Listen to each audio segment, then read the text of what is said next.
Now, we were hearing a few minutes ago about Oasis, weren't we, and how they made that pivotal breakthrough album ahead of their big reunion this weekend. Well, of course, if you think back to the 1990s, Oasis's big rivals at the time, the Battle of Britpop it was called, were Blur, and those two bands slugged it out to get to the top of the charts. Yeah, and one man who recalls this very well is Blur's Alex He is now spending plenty of time making cheese and wine and organising his own annual festival.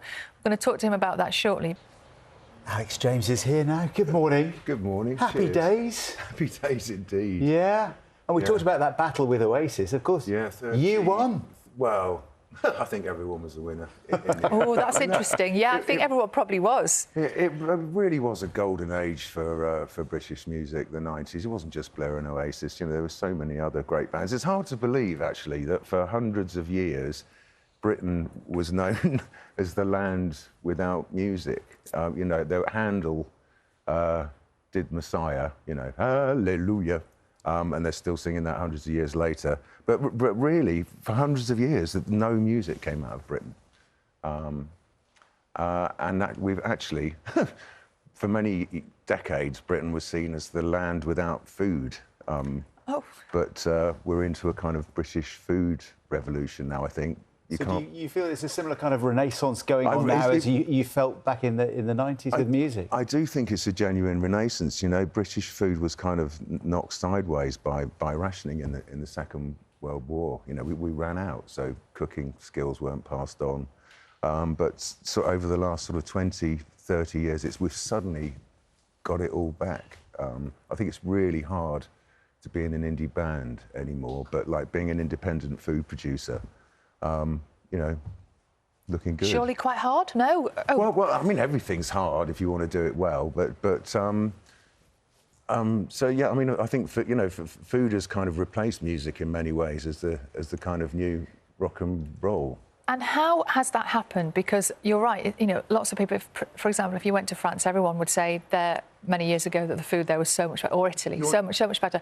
How has the revival happened? Is it by reviving old British traditions or by embracing new things? Yeah, but Britain's got such an incredible history and heritage of food. Our eating and drinking habits shape the eating and drinking habits of the entire world. You know, I discovered recently that cattle from my farm were exported to like all corners of the world, to Texas, to Australia, to South America. You know, wherever you go, they're eating British. You know, our cattle breeds really did shape the eating habits of the world. Our drinking habits too, like gin, whiskey, rum, beer, cider, all British inventions. But you know, it was, as I said, it was knocked for six by the war. But now, you know, there's so much going on. It's very easy to celebrate. So, you know, I couldn't do a food and music festival if that wasn't the case. And that's what it is, a celebration. Yeah, exactly. Big old summer celebration of food and music on my farm in the Cotswolds, right at the end of summer, August bank holiday weekend. So, like, you know, we got incredible lineup of chefs. Raymond Blanc's coming this year, Cy King from the Hairy Bikers, Simon Rimmer, and then, like, my favourite chefs from my favourite restaurants. We've got barbecue experts, cookery schools, tasting master classes. It's going to be epical. Just booked the world's biggest bouncy castle for the kids as well. Wowzers! The world's biggest bouncy, because it's for kids as well, isn't it? It's for families. Well, yeah, I've got like 5 kids of my own. So, you know, live on a farm, make cheese, make booze, make music. It's sort of all fits together. You know, it's not for the faint-hearted putting on a festival, but it kind of sits well within my preoccupations. And I've literally never had so much fun. It's just filling the farm up with everything I love the most. So we've got like great bands playing: Nelly Furtado, Faithless, Sophie Ellis-Bextor, and Travis on Sunday. And then I'm going back to the 90s with Britpop Classical, where basically all those. There was so many great bands in the 90s, as I said.